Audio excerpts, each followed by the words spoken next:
What's up, Paul? How are you? It's been a while. Not really. It's been a week. We're actually consistent. How's it feel to be consistent? It feels good. It feels good. It feels great. How are you? Thank you, Andre 3000. I'm feeling fine. What's up, everybody? Welcome back to a new episode of the JD and PaulCast. We're here. The video game industry is on fire, quite literally. Everything's on fire. Everything. The world is coming to an end. Yeah, it's. God damn it! Someone. How do these people keep messaging me? No. I have my notifications on my computer, and I keep hearing these like biggity boop, biggity bops, biggity binks, and I hate the way they sound. But with that has nothing to do with anything. Paul, we talked about this slightly a second ago with what we wanted to talk about on this podcast, and everyone has been playing The Last of Us. This is not a full Last of Us review. This is going because I haven't finished it yet. Paul has, but he's not gonna. He beat it. We're not gonna spoil it for you. We would hope you don't spoil it in the comments. So that's a warning to everybody who watches this video. Please be wary of spoilers that could be in the comments. I would appreciate if y'all don't, but if it happens, I cannot. I don't know what I can say. Actually, please don't do it. Get banned. Well, I don't know. Comments deleted. Well, I don't have time to go through my YouTube comments and delete them, so I don't know. But yeah, whatever. Paul has beaten it. Paul has also given it a perfect 10 out of 10, which has given some controversy to, I guess, the gaming community. I think that's the beginning of where this starts. Why do you think are people crapping on the game? For what reason? Also, if you have your audio up, I can hear myself coming through your stuff, so turn it down a smidge. All right, hold on. You're good. Okay. I forgot what the question was. Oh, why are people upset? I'm having a really hard time figuring that out, because what I played in this game, I was like, this game is really good. Yeah. Like story wise, but like I can understand like gameplay parts of it, because that part does get repetitive. I can't lie. There's always that part where like you walk up to a door. Oh no, the door is locked. So you have to go all the way around and figure out how to get back in that room. Okay, I get that, but like as far as like story and like what you were there for, it's really, really damn good, in my opinion. Yeah. I say the same thing. Like when people were complaining, all I could say to myself was, well, the only thing I'm really not enjoying is like maybe some of the hordes of people who are pulling up every other minute, but it's not. It's like, I get it. It's like, I feel like people are complaining that the game is too expansive and too much is going on, and they want like their resolve sooner or whatever the complaint is. But I like it. I don't know what to say. I don't know how to give a game a bad grade when I'm enjoying it. Like, yeah, it's like for me, like one of the things for me is like the game seems like it drags on in certain parts, but like it's supposed to. Like in that, I was like, this is like a revenge quest. So it's kind of like you're in there with the character. So like it's going to feel like a very epic long journey. Yeah. And there's certain areas where I was like, okay, this can end and it'll be okay. But then I kept playing. I was like, oh, I get it. Okay, I get why we're here. Okay, this is good. Okay. And then it starts to get better. But like there's people are complaining about things, and I get why they're complaining, but at the same time, I don't understand why they're complaining. It's like they didn't play the game.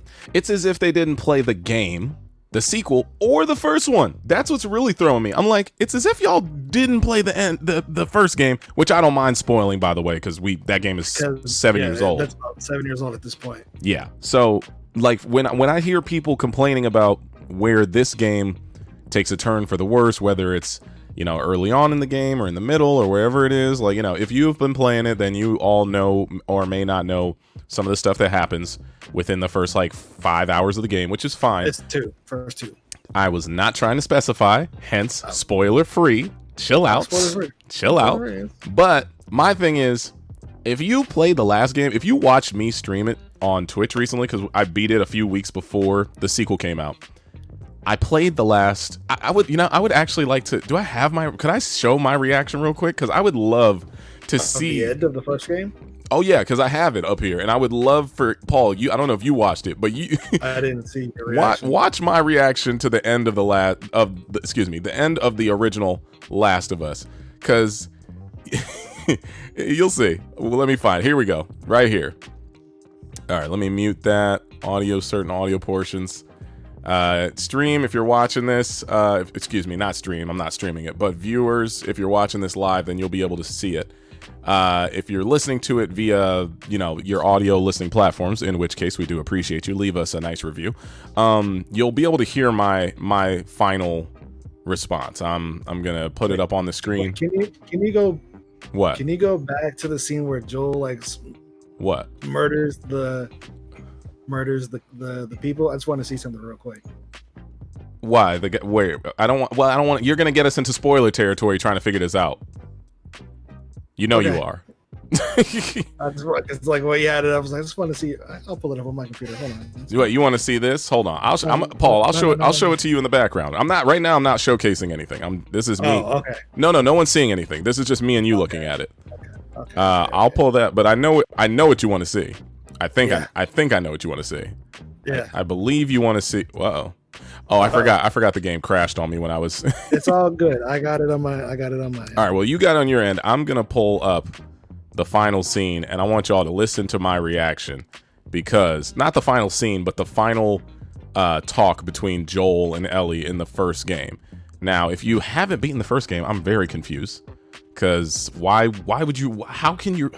That's the thing that's really getting me. How are you giving reviews on a game you haven't finished? I've been seeing people. Yeah, that's the thing. A lot of people have been saying before the game came out, people were like, "This is stupid."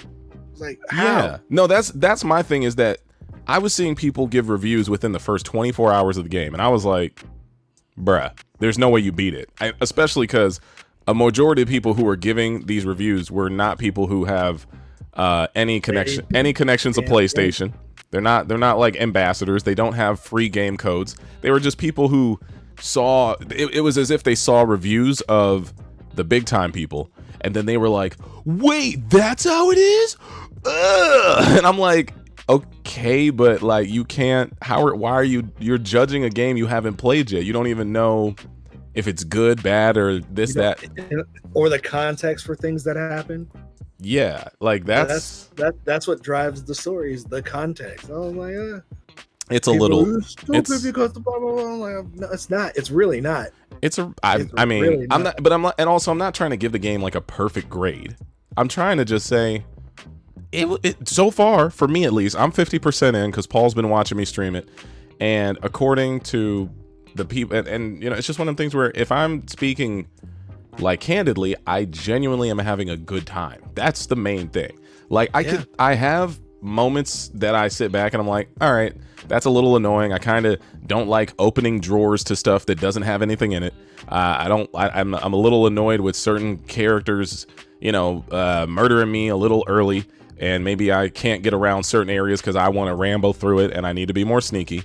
That's like the smallest of the gameplay issues that I have, but it's not anything more than that. All right, so I've got my Last of Us thing up right here, and it's quite literally the final moments of the first game. If you haven't seen it, then I don't know what to tell you, man. The game's been out for like it's been out for 7 years, so I got no sympathy for you. I'm gonna play it a little lightly for people to listen to in the background. Here we go. Or actually, it'll be probably full blast. We'll see. Paul, I think you can see it as well. It's gonna play in just a second. All right, here we go. Let me transition over. And here goes the final scene of the game. All right, come on. Am I the only one who actually reacted to this the way I should have? Most people are like, "Oh, Grady saved her." Fuck no. He extended the apocalypse. Back in Boston. Back when I was bitten. I wasn't alone. Who you had? What you mean? My best friend was there. Oh, the black girl? She got bit too. She R.I.P. probably is dead. We didn't know what to do. So, she says, let's just wait it out. You know, we can be all poetic and just lose our minds together. But I didn't lose my mind. I'm still waiting for my turn. Ellie. Her name was Riley, and she was the first to die. And then it was Tess, She was in the DLC. and then Sam. None of that is on you. You don't understand. I struggled for a long time with surviving. And you... No matter what, you keep finding something to fight for. Now, I know that's not what you want to hear right now. Swear but to it's- me. Here we go. That you ain't get the world destroyed. Swear to me that everything that you said about the Fireflies is true. Oh, dead ass. No. Fuck no. You a liar? I swear. Oh. Oh. Oh. Y'all ruined the earth. Okay. Okay. God, the game's like chill still. All right, sorry. Let's switch back over. Still. Now listen. Now I got a better camera. You can probably see the bump. Yeah. Oh, by the way, Paul has upgraded his technology for everybody. He's here with we've got 60 FPS on Paul's camera, even though he's all the way at home, and he upgraded to a new Sony camera. We are proud of you, Paul. Let's clap it up. Proud of you, Paul. Now listen. Yeah. Now listen.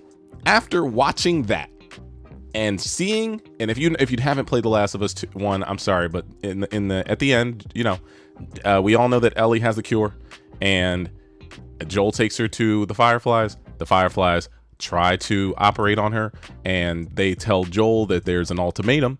Ellie's got to die in order for the world to create a vaccine. Now, nobody has any confirmation that the vaccine would have worked and all that stuff, so maybe that's probably one of the reasons Joel thought, I can't just let this happen to Ellie. Sure. But he goes on a murder spree, murdering all these people who are trying to protect the world and make it a better place just so he can save this one girl. And that is obviously going to carry over into the sequel, which who knows what happens. But you heard my reaction, and you heard me say he selfishly basically ended the possibility of the world ever getting back to normal because he didn't want to lose his surrogate daughter. This is what happened. So then you play The Last of Us 2, and craziness pops off. People are trying to chase them down. Things get wild. And I sit back and I'm like, oh no, this all makes sense to me. Cause who the fuck are you to choose the fate of humanity? You know? Yeah. But at the end of the day, I will say this. Ellie didn't get the fair chance to give her thought on the process because in the end of the first game, she's unconscious when all this is happening. Right. So that's the only caveat, in my opinion, where I'm like, well, I wonder what Ellie would have said, but I'm not going to spoil anything. I'm just saying I've got to a certain point. Just by that one scene. Alone, yeah, that one scene. Yeah. You know that she knows that he's lying to her. She just doesn't have the proof, you know? Definitely. You can hear it in her voice that okay isn't a okay, like he believes that's okay is like, oh, you're bullshitting me. It's like it's one of those things where I don't think it's that she, in the first game at least, or just in the first game, in that one scene we just watched, it's like, yeah, she's looking at him saying okay, and it's one of those things where she's like, I think it's more or less like, God, I want to believe you. Mm-hmm. Like, my God, like I know that it's a possibility, but it doesn't feel right, but Joel, I'm putting my faith in you, and I'm going to sit back and say, okay, man, you're telling me that this is what happened. I hope this is what happened. But, you know, he a dead ass lie. And it's one of them things where like at the end of the day, if this, in this society, let's say we had the vaccine for the pandemic, and probably do. It's probably out there. Let's say we had the vaccine for coronavirus. I'm not saying that someone has to sacrifice their life, but I think it's just one of those things where the American government, at least, not me, I think the American government would sit back and say, if you have the cure, or let's say it's your blood type, let's say it's that, let's say it's some sort of mutated blood type that someone has, and it could cure the virus, and we could start making vaccines today, and it would spread across the world, and we could get back to normal. And if you said, I'm good, I'm not doing that, I'm pretty sure in our timeline, you then become a terrorist. or you disappear. If they can find you, unless you're Joel. unless you Joel it.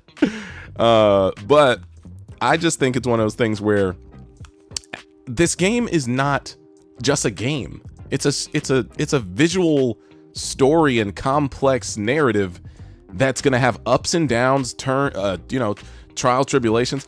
And I think Paul will agree with me on this. It's one of those games where it's not afraid to lean into, oh, shit's getting bad. Oh, shit's getting worse. Oh, shit's never going to get better. That's what this game is. Yeah, it is.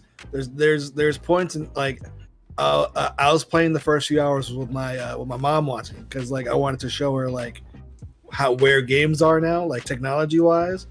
And she didn't believe me when I told her that this is a video game that we're playing. She's like, what? These aren't real people? I was like, no, like you can tell like they're not real, but like she felt the acting that strong. She's like, what show is this? I was like, no, this is a video game. Mm-hmm.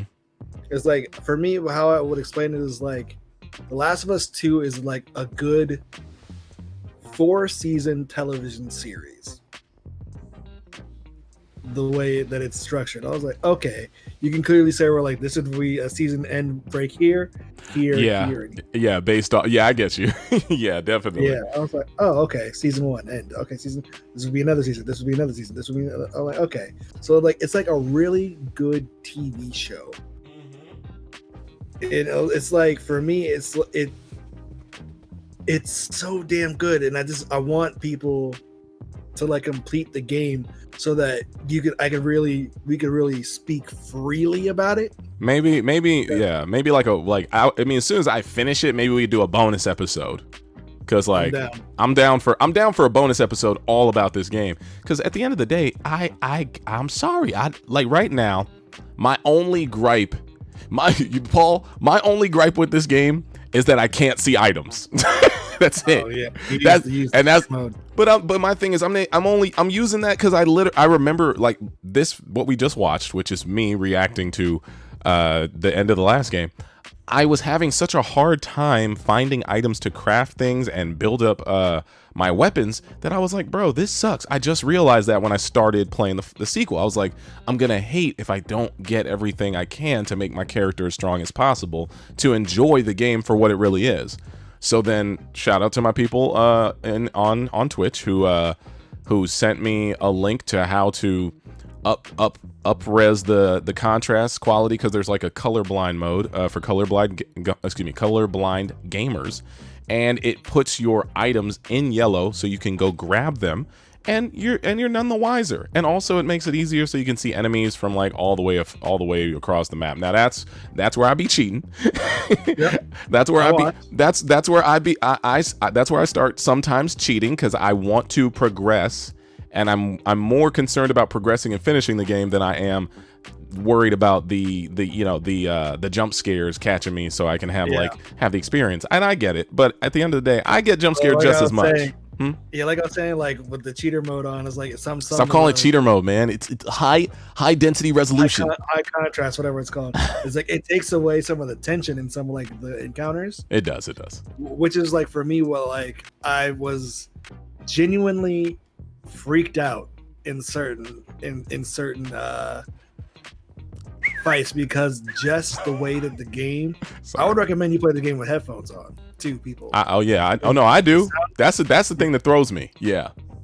because the sound design is so damn good.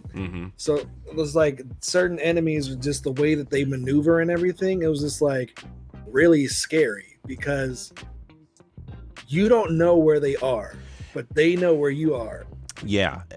And it's just like the tension I felt in that, even though I know I could defend myself, is just not knowing where they are is what got me. And I'm like, okay. The immersion is good. Like, it's good. It puts you there. I'm like, okay. It's not even like a 3D. It's not even a VR game. But when you hiding in the brush and someone's right next to you, yeah, they just mob you out of nowhere. Like, that's the thing. It's terrifying. Or when you're going into a house to loot and you're trying to get stuff to help build up your gun, but there's people still in there that weren't there when you walked in. I'm trying to tell you, bro. I don't know if you got to this one part, but I'm pretty sure you did. I'm sure you Skyrim just like I did and do all the scavenging.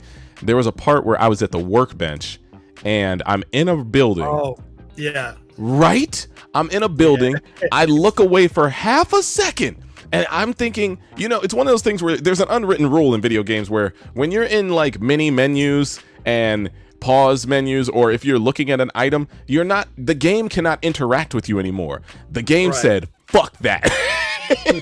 And some dude came up, huh? Yeah, so they'll just put you in situations out of nowhere. Yeah, which is dope. Okay. Which makes it dope, because like I remember I was looking over there. I'm over there trying to fix the barrel of my shotgun. I'm like, all right, cool, that's what's up. Looked away for half a second, and I heard a guy go, "Get over!" Grab me by the neck and started pulling on Ellie, and I was like, "What the fuck?" I was tripping. Yeah. Also, I will say, if there's something that you can complain about, I guess you could complain about how unlogical the NPCs are in certain situations. I'm like, hey, isn't this? It up. Yeah, I'm like, yeah. Wait, are you not playing on hard? Are you?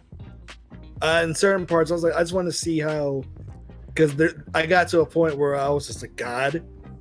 Okay. And I was like, okay, the encounters are getting a little too easy. So like I bumped it up just a little bit, and then that totally changes. Yeah. Everything. Yeah, I'd like to see. I'd like to see some of those encounters on hard mode or whatever it is, intense mode. Because my brain, when I'm sitting there thinking, I'm like, why would this dude grab me when my head is down and I'm looking the other way? Like, why don't you just shoot at me? Like that's what I'm thinking. But listen, I'm 50% through the game. My buddy here is 100% done. He's seen the whole storyline. He knows what happens. He's dying for me to finish it.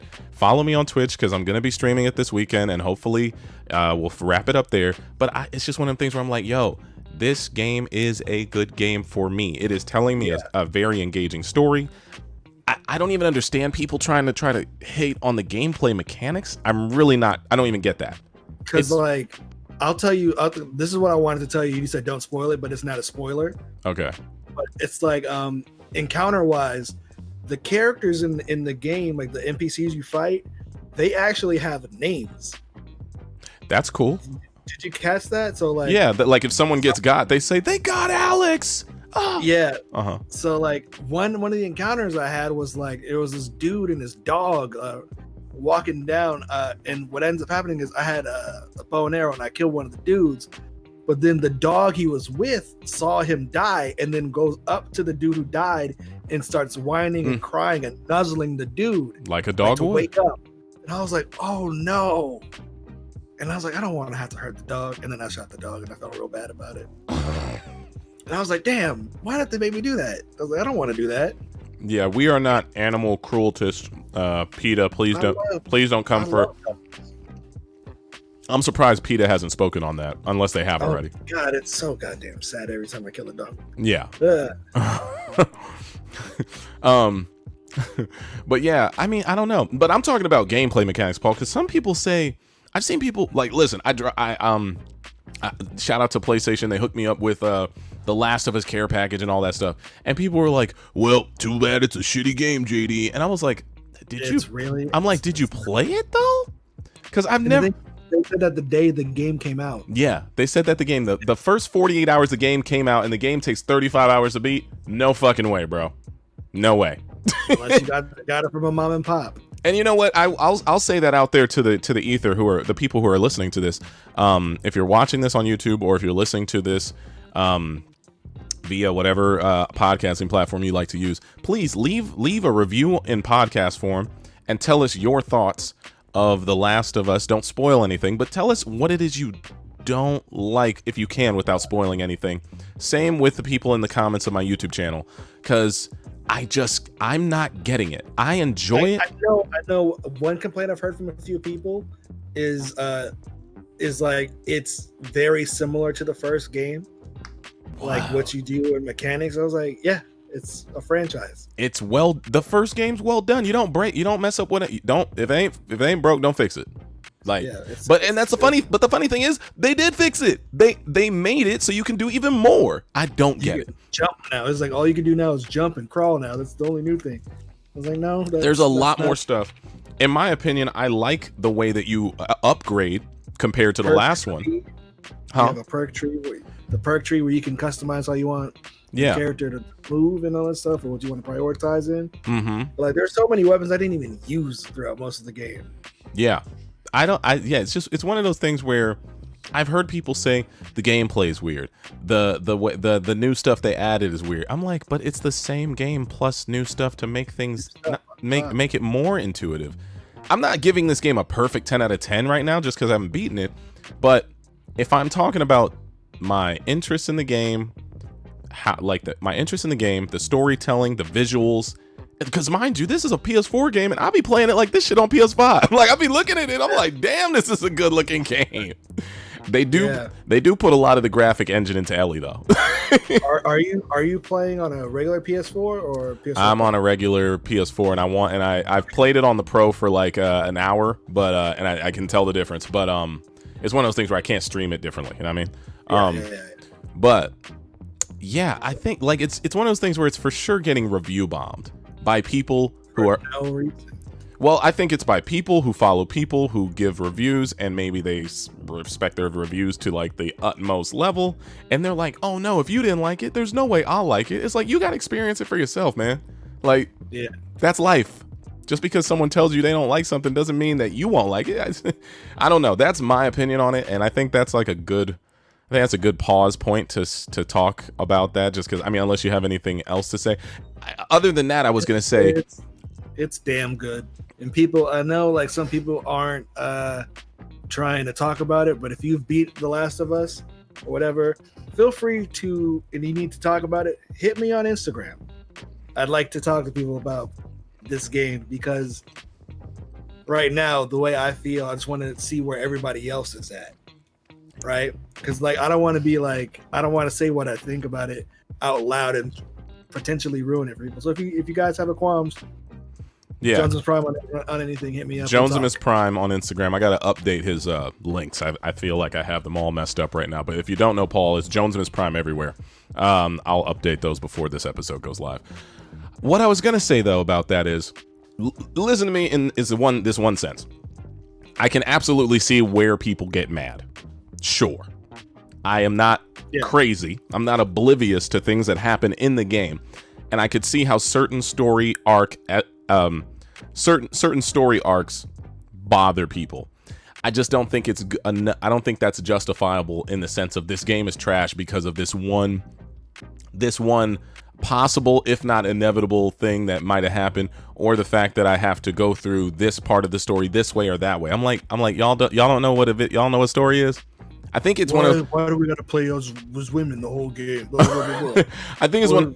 Why is she so buff?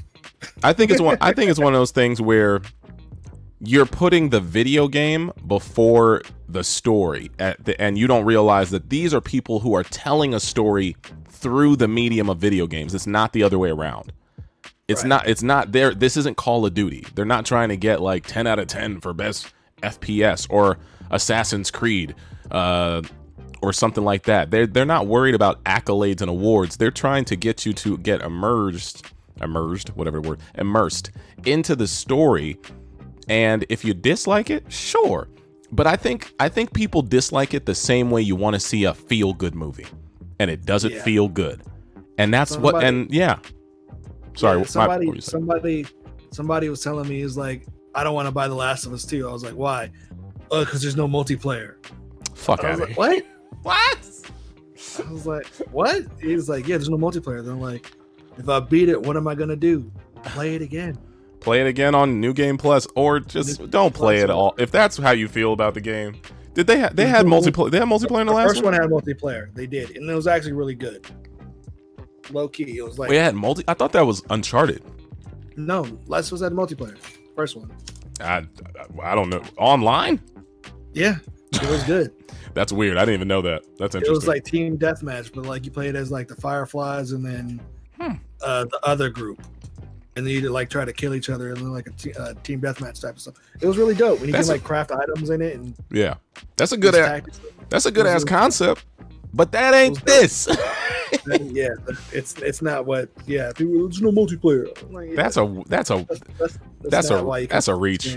That's a hell of a reach, bro. That's not what you can do for. All right. Well, I think those are our spoiler-free thoughts on The Last of Us so far. Please don't spoil in the comments, because I will mute you from my channel if you blatantly do it. So I don't know. Just be nice, be kind, and do what you got to do. That game. Play the game. That's the only thing. That's the main thing we can say. Play the game all the way through before you start talking about it. I'm not talking about my audience. I'm just talking about people in general. Like, if anyone comes across this video, I can't even, like, how do you review something you didn't play? That's not a review. That's not a review. That's gossip. That's an opinion about another opinion. I don't know, but I think we're gonna go on into the next topic, which Paul can you can take the lead on this, because we just had this happen this past week, which is the only CD Project Red, right? Is that how you say it? Or CD Projekt Red, as they say. Is that because they're Polish? Oh, but that really how they say it? That's interesting. Yeah. Yeah, but here's another game people might hate on. The game I've been waiting for like what, 10 goddamn years? It feels like. No, this game hasn't been announced. Wait, actually, I'm not gonna lie. The original announcement was back in like 2011, wasn't it? It was a lot. Hold on, because I remember the commercial for it where it had the girl with the bullet going past her. Yeah, I'm sure her being shot and all that stuff. Yeah, it was 7 years ago. They had the first trailer. What a weird time we live in, where video game like that, but. I just explained that to my family too.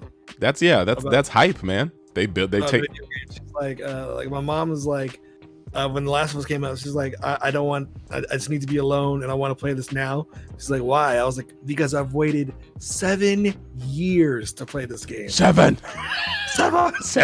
years. Well, that was Never Back Down, wasn't it? Yeah, shout out to Diamond Hansu. Yeah. 7 years. But even like when Kingdom Hearts came out, I was like, what, a 10-year wait? I still haven't beaten the third one. I need to. Yeah, I'm going to stream it. That's what I do. That's what I do now. I finish all my games on stream. But Paul, talk about this for me. How did you feel about this CD Projekt Red Nightwire event? I think they're doing more of them, it seems, right? It's episodic. There's more coming. Okay. But like, it's so... when I saw it, it pissed me off some more. Because it's got pushed back a little bit more. Because it got pushed back. I was like, because like they came was like, okay, the game's done. We're just balancing it, so we're gonna push it back 2 months. And I was like, God damn it! Because there's a September release originally. It was supposed to be out already, truthfully. Originally, but I'm talking about the last one. The last one got pushed back to November. It was March, and then it got pushed back to September. Now it's November 18th. Ironically, which I feel like is a couple days before the new console launches, time-wise. You think it'll be a launch title? They already announced it, like for at least on Xbox. It's like if you buy it for the Xbox One, you get an automatic upgrade to the Series X edition. So with the boosted frame rate. And all that. So I'm getting it on PC, obviously, but I low-key might double dip because I did with The Witcher. Like depending on which one you can get first. Yeah. Okay. Are you? So yeah. It's just like it just looks so good. Mm-hmm. And like for me, it's just because I know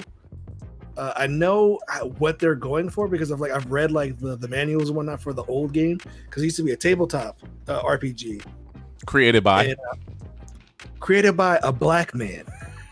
Mike Pondsmith. Black Lives Matter, but it's just so cool, and it's everything I love about like dystopian cyberpunk futures, like hacking into like the Matrix and corporate espionage and all that cool stuff. And it just look at the graphical detail on this is great.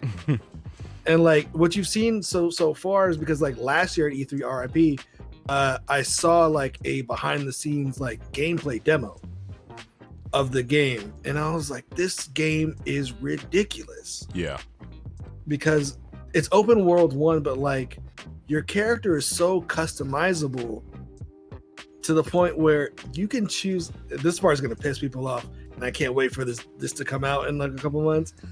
You can generally choose what genitals your character has. I heard there's 7 different types. There's 7 different types of pubic hair. Oh, that's what it is? Yeah, and there's like a slider for how big. Oh, good. I need them to get my coarse curlies up in there.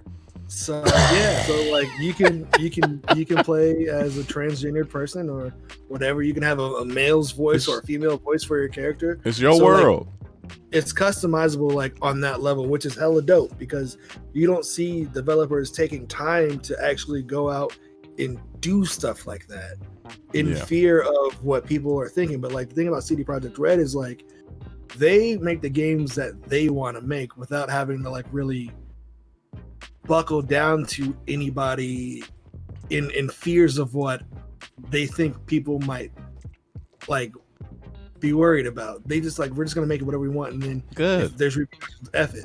Hell yeah. And that's how I feel like art should be made, like not dictated by corporate guidelines and whatnot. But like the from what I saw, it was like you're trying to get in this building to see who like frames you for something, right? Mm-hmm. And they played it 2 different ways. It's the same mission.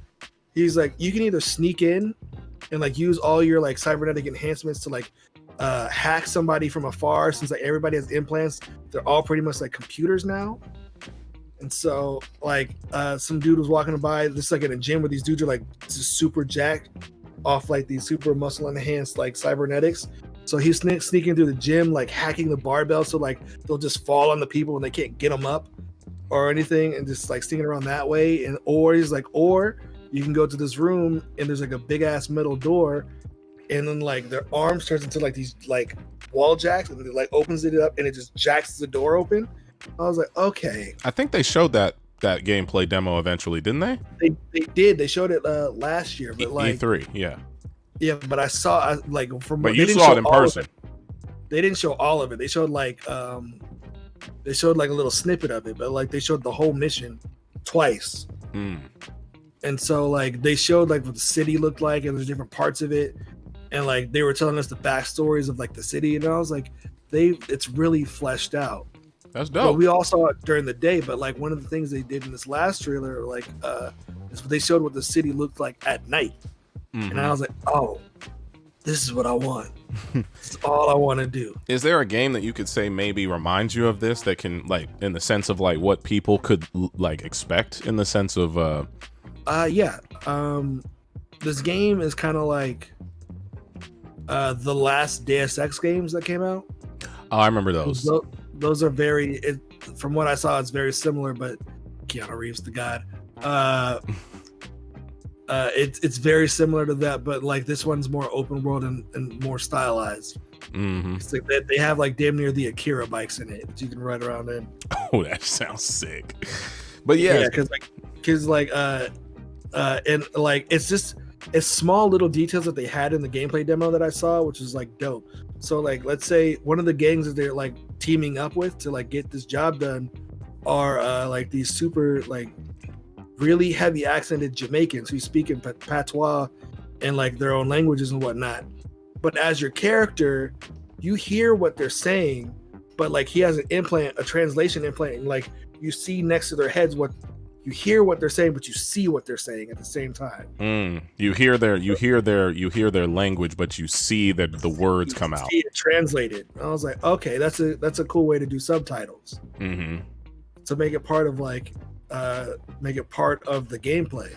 Yeah. I was like, oh, okay. And because like they were talking, and I was like, what the hell are they saying? And I was like, okay, I would understand a little bit of words from here and there from listening to like Shut Up Paul, Some to Go So Them. Yeah, people say that's hilarious. Yeah, I mean, like, yeah. It was just dope. I was like, okay, I see what they're doing. And that's the thing for me. It's not like the big can you hear the charging battery lady? Oh, I've got this muted in the background. No, it's not okay, because my headphones. Okay.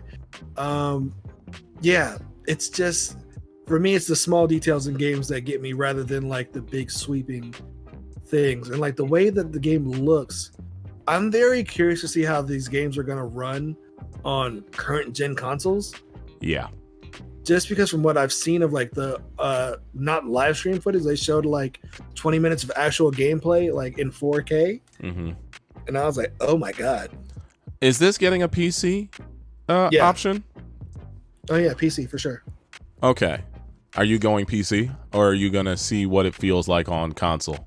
I'm probably double dipping. I already know. I know me. Yeah. I know me. And this game is just, at the end of the day, it's just like an amalgamation of everything that you like in a video game. It's got RPG elements. It's got looting and all that. It's got that cool post-apocalyptic, well, whatever this is, cybernetic type of what do you call that? What is this called? This is like a cyberpunk future. This was future punk, whatever that is, type of vibe. Kind of like like that show I told you to watch, Altered Carbon or something like that. Yeah. Blade Runner. Yeah. Go for these kind of things. Akira. Mm-hmm. Akira. Yeah. It's got Alita Battle Angel. It's got all those vibes just wrapped into one, and it's a game, and it's a FP. It's weird because it's an FPS drive. It's first person. That's what a lot of people are low key. Is the only thing I've heard people are complaining about.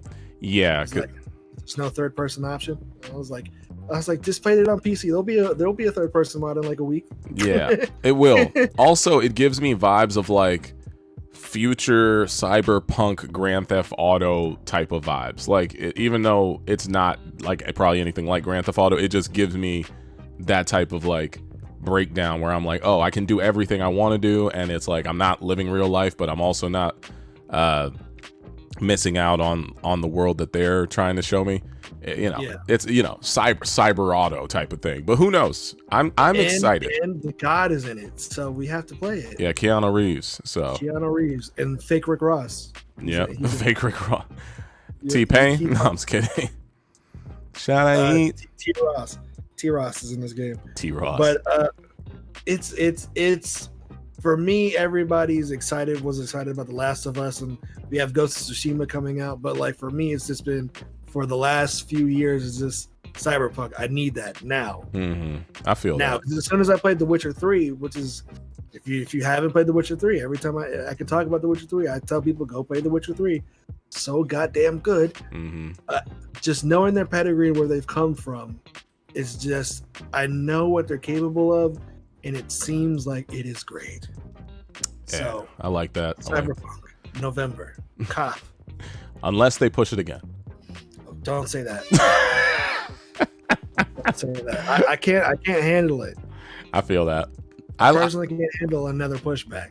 I feel you on that. I think the game is dope. I don't know as much about it. I mean, I don't know. I think it's like I'm probably gonna play it more casually in the sense that, I mean, I'm not gonna marathon. I'll probably stream it and I'll check it out and see what it's all about. But I'm looking forward to getting into something different, and I feel like this is that. So I'm looking forward to just seeing something and feeling something that's not the usual type of game that I think even comes across most people's laps. I don't know any type of game that's like this personally. So it's good to see that video game innovation is still alive and well, and they're coming through with some new clutch ideas. So yeah, I think Cyberpunk's gonna be dope. And I was gonna move on to some just gaming news that we got that I talked about earlier this week. So for those that don't know, I'm avid Super Smash Brothers fan and all that jazz. And this week they finally announced DLC Fighter number 2 DLC Fight whatever you Fighter call it. number 1 from Pack. Oh yeah, Fighter number 1 from Pack number 2. We finally are getting a character from ARMS. I already made a reaction video to it and all that jazz. Paul, I'm sure you're probably not super interested because you're not you don't play Smash that often, but in the sense of characters being chosen for this game, are you like, I mean, are you curious to know at least who the next few fighters are, and are you kind of happy that Min Min got in? I honestly don't care about Min Min because I wanted to. You wanted Twintel, you said? Yeah. Well, I think everybody wanted either Twintel, Min Min, or Kid Cobra. Those were, I think, the top 3. Yeah, but it's, for me, that's my favorite part about Smash. It's not the actual game itself. It's the who's next. Yeah, yeah, they are the hip hop Harry of video games. Hip-hop Harry, because like you honestly don't know who's coming up next. Mm-hmm. So for me, that's always been my favorite part of Smash since Brawl when Snake. This is actually a dope trailer. I didn't like really watch it. You didn't watch his Heat, bro. The animation's dope. Yeah, I watch a show like this, but I mean it's cool. Like I wasn't really a big fan of ARMS to begin with. We played it. You dogged me. I did, but as this as a concept, I'm like, oh, this is cool, but like at the same time, like it wasn't for me. Mm-hmm. So like I'm just not as connected to Min Min. But I mean, I get it. It's cool because it's a Nintendo character. It's one of their newest franchises. They gotta do something. The representation in there. Also, it's one of the newest franchises that low-key didn't do as amazingly as I think they wanted it to do, because I believe ARMS was originally going to be like its own esport. Yeah, because remember, what's that dude's name? Dr. Subiaki. I forget his name. Something like that. Mutabaki-san. I forgot his name. But he was working everybody at E3. Yeah, we were there because I was part of the Pokken. Remember E3? Yeah. Wait, are you talking about in general? That's a year ago. It'll hopefully be back. Shut up, bro. But I was gonna say, when it comes to Smash and when it comes to Min Min specifically, I think the one thing that is hype for me as a person who genuinely likes Smash Brothers. I mean, I play it as often as I can, but I think it's with the DLC. Like, I get hyped for the DLC and I love the game, but it's the thing is, they basically clarified that spirits in the game can still be characters, not assist trophies, but spirits. And I didn't know that. And if you play the game and you play spirit mode, you know that they have Paul, you've played the game a little bit. Have you played the spirit mode at all or no? No. Well, in the spirit mode, they show so many different characters from so many different games that you wouldn't even expect to be a part of the Smash game that they got the licenses to, that I'm sitting back and I'm like, okay. Like, even Warframe is in that game, Paul. Like, it doesn't make any sense. They have like a Warframe spirit from that and other ones. So I'm just sitting back and I'm like, yo, there are so many spirits that are they have like a Geno one from Mario, I think RPG, right? Yeah, Mario RPG for Super Nintendo are one of the greatest games that can never be released again. So, and it's one of those things where seeing Min Min make it makes me think, oh, okay, there's still hope. I mean, I don't have anybody specifically that I want to be in the game. I'm looking forward to anyone who's not from Fire Emblem. No, I'm just kidding. I personally don't care. But who do you think is going to be the next character? Well, hey, Paul, we have the Connect, Paul. I went back. I went back recently on my Twitch stream and I looked at all these videos from my past, right? And I showed them like the Nintendo 3DS commercial that we went and shot. Mm-hmm. And I remember that's where we met JC. Oh, JC the God. And JC works. He works directly under Masahiro Sakurai now. Oh, he got promoted, huh? He works in development for Smash Brothers. That's what he does now. So he knew when he knew Joker, he knew that the whole last roster, he was working on developing them with Sakurai. And he does translations for English and Japan, and he flies between here in the United States and Japan frequently, or he did up until Corona. But he knows, Paul. He knows exactly. Huh? He knows. He's got to. No, he told me he does. He was like, I know. I won't tell you because I don't want to lose my job. And I was like, but I'm not going to tell. He's like, yeah, I don't know. I can't. He's like, sorry, man. He's like, we're friends, but no. And I was like, but I need to know. And then when Banjo was released, I like directly contacted him. I said, "You knew, you lied, you were the chosen one, bruh." You're my friend, Medican. And you know what the funny thing is? Every time people talk Smash on the internet on Twitter, I always say, "Give us Master Chief," and he replies with, "Why? Why do you want him?" and I'm like, yo, you know something, bro. Like this Xbox One Series X is coming out. Master Chief has got a whole new game. Don't just do what we need, Nintendo. Smash on Series X. Smash the Chief. I need Smash the Chief. My guy. I have an idea who might be the next one. Who? Travis Touchdown for No More Heroes 3. I can see that. That's a Switch exclusive. I could see that, you know, and if that's the thing, I can also see Nintendo IP Nintendo Switch games obviously getting the forefront when it comes to characters being chosen, because you know it's their console, it's their games, their IPs, so like why not? Priority. Yeah, priority. That's the word. Thank you. But from what I saw with Min Min, I'm excited. I'm just like I think it's lit that we're getting characters like this in the game, and Nintendo, you know, they develop some interesting IPs. Some are cool, some are, you know, hit or miss. But Smash is just a celebration of video games at this point. Yeah, you can't avoid this game anymore. And I don't know any game that's gonna ever trump this type of roster, personally. Yeah. It's gonna be a weird time explaining to children in the future why this game was so important. As long as we keep it on hand, we'll be good. As long as we keep the game on us.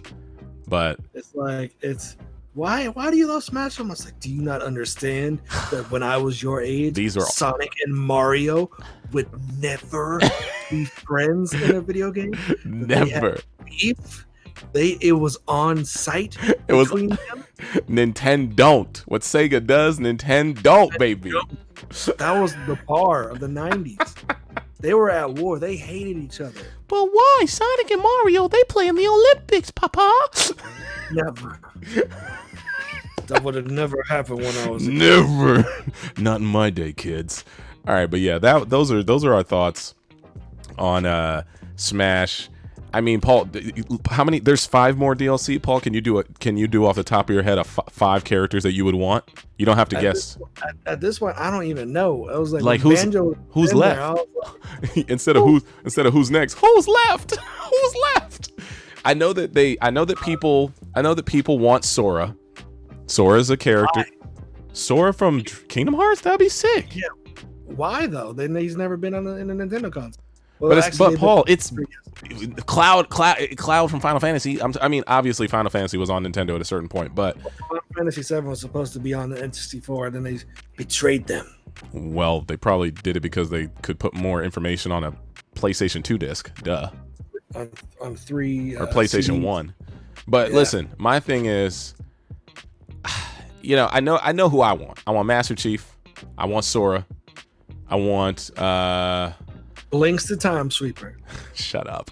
Crash Bandicoot, maybe Spyro. These are all from my, you know, childhood American games. They're going Conker. No, Conker's never gonna make it. But it's one of those things where you know that Nintendo and Sakurai and his connections, at the end of the day, they have to get clearance. They have to get the licensing. If they ask a company to put a character in a game and they say no, then they can't get them anyway. So it's one of those things where I have no idea who's gonna be next.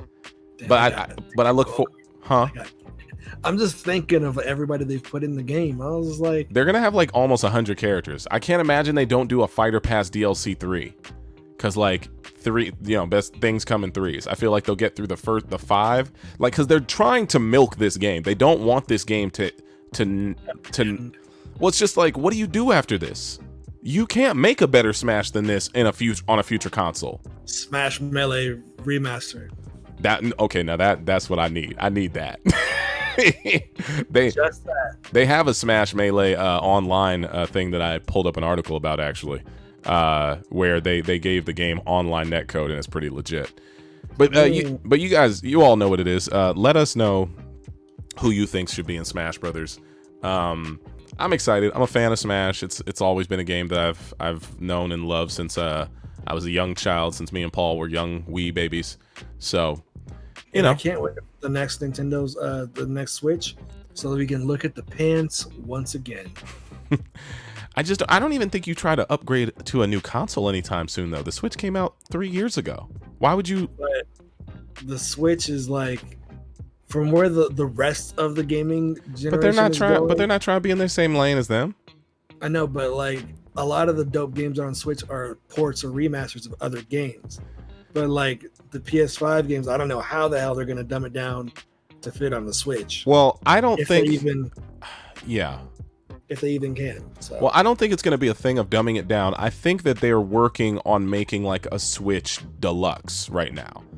I think that like give me a 4K Switch, I'll be cool. Man, you and this 4K. Stop. Listen, Paul, you're the one. Not to say the 4K gaming is bad, but there's a large majority of people who do not game in 4K right now because they can't afford to. But I'm glad that you're able to, and I'm glad you're you're rubbing it in everyone's faces. But I'm just thinking that if we get another Switch, it's got to be a Switch that can be on the same level of, I guess, maybe like some of the mid-tier consoles that this generation had, like an Xbox One S. No, not a Series X, but an Xbox One S or a PlayStation 4 Pro. Not maybe 4K, but it's like the processing power is there. Yeah. Like maybe they put the type of what do you call that stuff? Maybe they put hardware into the dock, or maybe there is no dock. Maybe there is no dock, and it is like a standalone, like it has to sit up like a regular console. I don't know. That would be real. That would be dope. Yeah, I don't know. Like the N64's memory boost mode. You remember that? Are you talking about expansion pack? Oh, that thing was weird. So like you can play like Perfect Dark in Donkey Kong 64.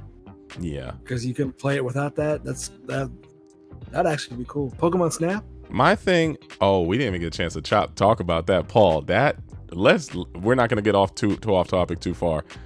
I don't think expansion packs are the greatest thing because I feel like that's an attachment to a console. I'm talking about they would need to build a new Switch from the ground up that's the same type of like manufacturing and hardware, but for some reason the internals are more capable of. I mean, I don't know. Graphically, I think the Switch looks good. I just don't. I think that's the thing, Paul. You got to think about that. Nintendo is not successful because they sell third party.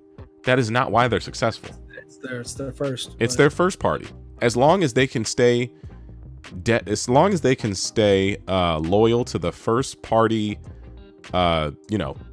consumers, I don't think Nintendo's going anywhere. And that's why Reggie was always like, look, we're trying to make fun stuff, bro. We're not worried about how graphically capable it is, which I will admit is a little bit of a not necessarily a dig, but it's like, all right, thanks, Reggie, but I need this thing to be HD already. Like they waited a little too long on that. Like, because that whole, even though that's one of their most popular selling systems, the Wii, but definitely was. But it's one of those things where it's like, listen, man, all right, you got to give us standard stuff now. It needs to be able to run at 1080p 60 at the most, and it needs to be able to. I would have been happy at 720 at that point. Well, that was back then. I'm talking about now. I'm saying now it needs to be 1080 60 and it can't chug. Like, come on. That's all we're asking. And if that's the case, I don't recommend you keep making games on these cartridges. I thought the cartridges took people a step back, but they said they actually wanted them to progress this console. So that was weird to me because I thought disc was the way to go. Well, flash memory is easier. It's not easier, but it's just as quick as loading it from a SD card. So. Oh, okay, I got it. So back in the day, it was a little harder because there wasn't as much space on the cartridge itself. But now with like the flash cards, it's just like little SD cards. Okay, I didn't realize that's what they were. Okay. Also, if you don't mind, can you tilt your mic down towards you however much you can, just because you cut in and out a smidge just now. Okay, but listen, Paul, before we continue, we gotta just our childhood boys, the boys that we were gotta talk about Pokemon Snap. I forgot about that. I forgot, bro. When I saw that, I started tripping. I started crying. Gabe sent it to me, and I was like, he's like, new Pokemon Snap, and my first initial thought was like, that's some bullshit. That's not happening. And then I watched it. I was like, oh, it's real. Paul. Oh, it's really real. I am trying to find the trailer. Keep going. You're good. Sorry. One thing that I was like, one of the most essential parts of Pokemon Snap, though, that kids will not be able to experience like we did. Oh yeah. Was going to Blockbuster and then printing out those pictures. And having them in sticker form. Stickers, guys. Paul, my Moltres, my Articuno, my Zapdos that I printed when I went to Blockbuster. Oh, Paul, the nostalgia is unbearable. Paul, I remember I think you had the game. I did. But I remember my parents took me on a vacation over the summer because that was like a thing that they liked doing. And I remember being in airports reading Electronic Gaming Monthly, Game Informer. Magazines. Remember that? Remember magazines, bro? That's how you know we're getting old, because we're getting to the point where this stuff is becoming non-existent. But kids, what magazines was paper. Paper that came out once a month. And that's the only information you had for an entire month of time. You would see a game and then it might release or it might not. But then if it wasn't in the next magazine for a long time, that game probably never came out. Mm-hmm. And these are the sheets of paper I was trying to make with my hands. But yeah, no, Paul, I remember calling you when we were, I think we were getting on I don't know if we were getting on a plane or we were in a different state or country on our way to some vacation that my parents dragged me on. And I wasn't like a fan of traveling when I was a child, but I remember calling you and being like, I think I said, oh, I called you. And I remember, I swear I had to call you because I was reading a magazine about Pokemon Snap, or it might have been Nintendo Power. And I was like, probably Nintendo Power. And I remember calling you and I was like, dude, did you get Pokemon Snap yet? And you were like, yeah, I got it, man. And it's so good. And I was like, no, I want to go home. Children. So let's just put it like this, right? At the time, we never really saw Pokemon in 3D models. They were only in the anime or the Game Boy game as horrible sprites. Yeah. So Pokemon Snap was before or after Pokemon Stadium? I think it was before Pokemon Stadium for us. Yeah. Oh yeah, because the Japanese version. I remember we got our hands on that too somehow. Yeah, I still have my copy. We got our hands on a Japanese Nintendo 64, or did a friend of ours? No, it was because shout out to this store that used to exist. I remember now called Kitty World. Yeah, the one next to Toys R Us, right? Yeah. They used to get all this kind of stuff in. So like they had Pokemon Snap 2 there, which was for us Pokemon Stadium 2, which for America was just Pokemon Stadium. Mm-hmm. But like in order to play it, you literally had to screw off the back of the cartridge. Yeah. The way that they would cause region lock. So like the way that they would change it for different countries was, instead of having it as a certain way at the edge of the cartridge, it'd make it so if you were to try to put the cartridge in, it wouldn't even go into your console. So you had to screw off the back of the game and then magically align the pins to fit in so you can play the game. Yeah, man. Yo, also shout out to my fifth grade. I forgot third grade or fourth grade or fifth grade classmate, Yutaka. The god, man. That kid put me on to Japanese culture, and I was like, yo, because I remember I think I had told you, I was like, Paul, did you know there's a Pokemon Green? Because he had the green version, and he had the Pokemon Yellow version earlier on. because it came out there before us. So, but my thing is, his family had ties with his relatives in Japan, and they would always send him stuff for like Christmas and birthdays and stuff. And he got Pokemon Yellow, and I was like, "Yo, why is Pikachu following you?" And he was like, "Oh, you don't know nothing about this." I was like, "What am I looking at, dog?" Like, same with Silver and Gold. He had all that stuff early, and we played Silver and Gold in Japanese too. Boy, because we were some young little hustlers. We were some young little hustlers. Little weebs. Dude, we were some young little weebs, baby. We were like, I want this anime. We used to buy a Dragon. No clue what's happening in this game, but Dragon Ball GT Final Bout. Shout out to Peekaboo, man. Oh, shout out to Masingo, baby. Oh my god. The goat. Oh man. We're old. This is making me kind of tear up thinking about like our childhood. It's crazy. Good times. Good times, man. GG's. But yeah, back Pokemon Snap. I want it. I need it. I gotta have it. I wonder how long this game's going to be, though. It looks like it's gonna be short. Yeah, but Pokemon Snap was short. Well, yeah, the last one was short, and I remember like an hour. Then I feel like I played it on my YouTube channel because I think it came back on a. Oh no, yeah, because Virtual Console, right? Virtual Console on your Nintendo Wii U. I think I have it on there. But this is kind of weird because this is not the Pokemon Snap I remember. So it's going to be different, and it's going to have new Pokemon that I don't know the names that of. Looks like the Pokemon Snap. Yeah, right there. Like all we got, I need that. Pikachu on a beach. I need that Pikachu on a surfboard. You know what's up. That's it. But you got a lure in there, and then you got a pester. Use the pester balls on. I don't even know what these Pokemon are called. Though. Yeah, some of them I do recognize them all, but I don't know all the names. What'd you say? I'm just looking at the ones that I like recognize. Yeah. Score Bunny. I call him Blood Bunny. I was gonna say, I don't know what that is. This game to me is still gonna be good though, Paul, because it's probably gonna be like a 6 to 8 level game.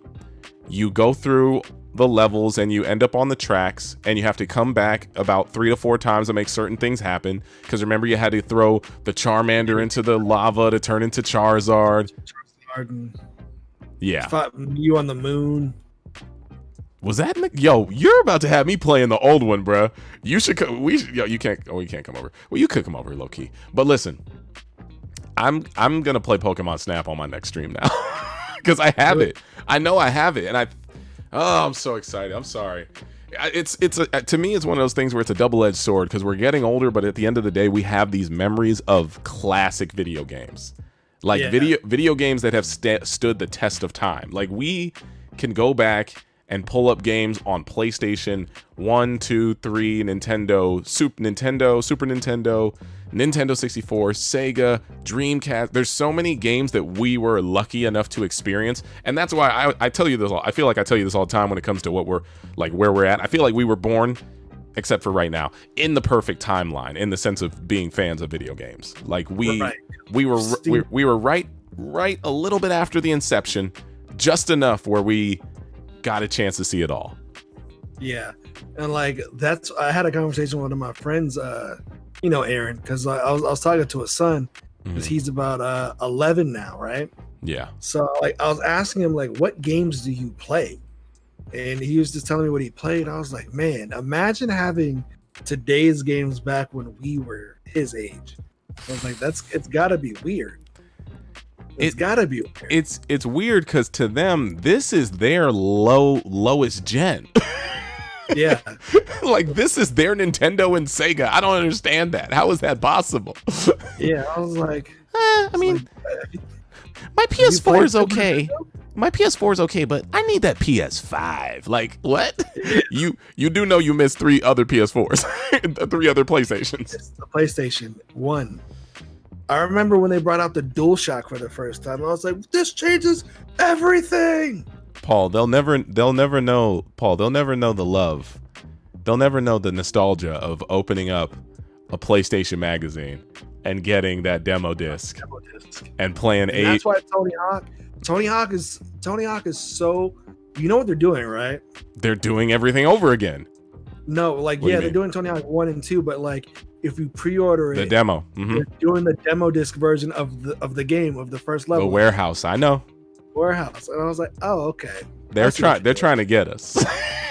Oh, they got me. Oh, they're getting us. You know we got to get that Tony Hawk game. That game looks fire. No problem. Even though I did play the last one and it was trash, but this one literally is a remake of the first 1 and 2 mashed together, plus that demo disc. And I'm not gonna lie to you, the graphics look clean. Like, even though they keep doing the zoom ins on Tony Hawk, which you're never gonna really play from that angle. Like, that's probably like an angle that you use in like video mode if you want to make some clips or something, sure. Yeah.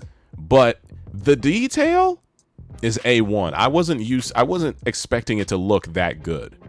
Yeah, I saw an article that came out like today or like yesterday. It's like Nigel Houston's in the game. Mm-hmm. He's like, Nigel Houston was 11 when the first game came out. Now he's 25 and he's still in the game. Yeah, I was like, oh, that's weird. He wasn't in Tony Hawk 1 though. I think he was in 3. He's in Tony Hawk 3 or 4. It's one of those two. One of those two. Back when he had dreads. And I remember he was in Project 8. I remember that one. I wasn't a huge fan, but it was okay.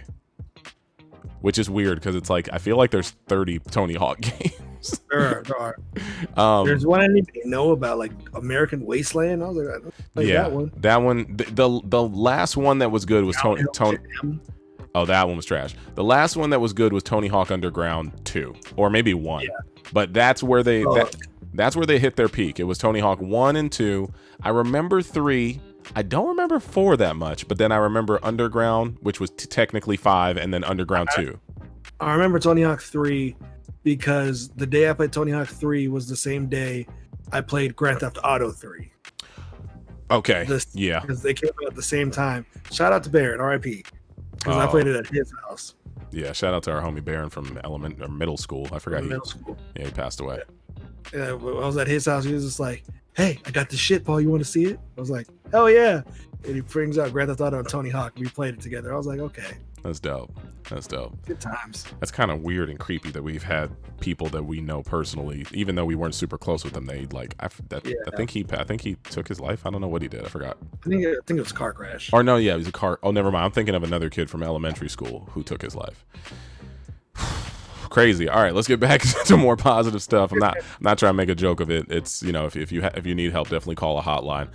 I was gonna say though, Paul, we can get a quick little just thoughts on this. How you feeling on this this Animal Crossing New Horizons update? I have not played Animal Crossing in what feels like 3 months. I want to know what your town's like. Did everybody move out? I don't know. Can they all just leave? Because like that sucks. It's not my fault that everybody just wants to go live their lives somewhere else, which I don't blame them. If they left, then they left.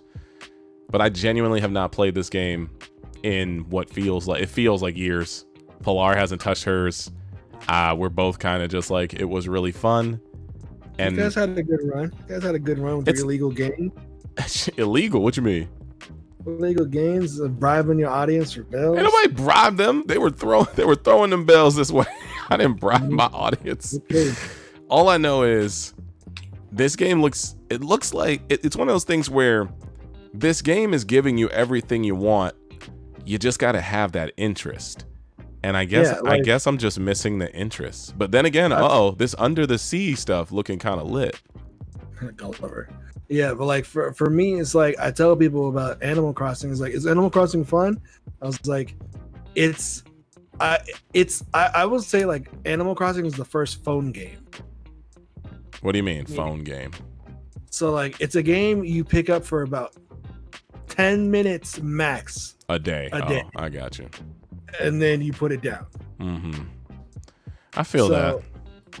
And that's what it is for me now. It's like I wake up, I just see what's going on my island, pick my fossils, give them the blathers, even though I filled my museum. And so I give them fossils, I give them my money, I hit the money rocks, and that's about it. So I get it. It's like your daily activity game. Like you go on there, you just see if you have any activities to do. If there's nothing new, you just jump on for maybe at the most an hour, and then you turn it off.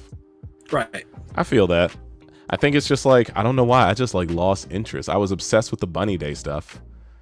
And for me, what ended up happening is I ended up breaking the game because like a stock market situation happened. I was gonna say you got too many bells, didn't you? Oh, I got 30 million in the bank, baby. Let me borrow. We ain't hurting over here. I got so much bells. Like my cousins just started the games. Like she just bought a Switch recently. Yeah. And like it was her first day on the island. She was like, "Come visit my island." And it was like literally just the tent. It's her tent, and then the services tent. I came by, dropped off 3 million. Bad. Bing, bing, bing, bing, bing, bing, bing, bing, You got it like that, huh? I see. like, welcome to the Switch community. Here we go. I feel bad. I feel bad now. I gotta play now. I need to play. Pay off your house on the first day. Wait, what's the DJ Khaled? Yo, you loyal. Let me buy you a house. I want to. All that stuff. Pay off that loan to those raccoons. To those tanukis.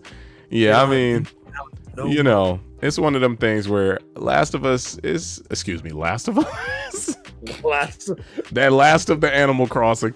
Animal Crossing is dope. I'm excited. I mean, excuse me, I'm not excited. I'm excited for the update, and I think it's one of those things where I just need to take, you know, Paul, you probably play your Switch a lot in your bed, huh? I just play it on my TV. It's never handheld, never comes up the dock. Oh, really? I'm a person who is always in the dock, and I never take it with me. Not that I need to take it, but like even in like different areas of my house, I'd like to play it more. So I think that's what I need to do. I need to start putting time in on when I'm like just kind of kicking it, sitting around, and being just turn it on, play it casually. But I mean, I don't know. I don't like video games that make me feel like, oh, I'm missing out. I'm anxious. Like, I'm out the game. No, like, yeah, my Switch is. I learned my lesson on taking my Switch places after it died at Disneyland. I feel that. But what do you mean? I mean, if it dies, you just charge it somewhere. No. Remember, I spilled water in my bag and. Oh yeah, well that's a whole different ball game. I feel I know exactly what you're talking about. I was like, oh, you're never leaving the dock. Oh, what was it? Oh, I clicked a button on my computer on accident. Sorry, it was like a conversation I was having with someone about how to do some behind the scenes stuff for my stream. Spoilers. Yeah, I mean, it wasn't that deep. I'm trying to learn how to put a drop shadow behind me when I'm green screened on a live stream, which is a thing you can do, but I think only in OBS Studio, not OBS Streamlabs. All right, enough of that. Paul, there's a few more topics we can talk about. We've been going for a while. I'd like to keep going if you're down. Let's just quickly do, I think, a run through of the games that are coming out. I'm just going to read these off because these are the games that are dropping. Oh yeah, I bought that. Was that? I saw Star Wars Racers on there. I was like, oh yeah, I bought that. Oh, really? Yeah, all the big games that are coming out this summer 2020, and we'll just, maybe give them a thumbs up, thumbs down if we're into it. June 23rd, that was my birthday, which just recently passed. Shout out to everybody who came through to the birthday stream and those who support me and said happy birthday online. Pokemon Cafe Mix for the Switch. That's a neutral thumb. I didn't even know what that is. Did you watch the Pokemon Presents thing? No, I just watched Pokemon Snap. That was it. Well, I'm just gonna give that a meh. SpongeBob SquarePants. I do want to check this out. Like maybe. Oh, it's a down for you? For real? I'm just not. I don't like SpongeBob that much. I'm just not gonna lie. I can feel that. I liked SpongeBob until his voice got higher, and I was just like, okay. It's unbearable now. Star Wars Episode 1 Racer. You bought this? Bought it. Is it pod racing? This is pod racing. Yes. Oh, that sounds cool. It's the old one from like N64. What? For real? With what's the dude's name that I built the Lego thing? Saboba. Oh, yo, we might need to hop on. That sounds kind of fire. What the hell?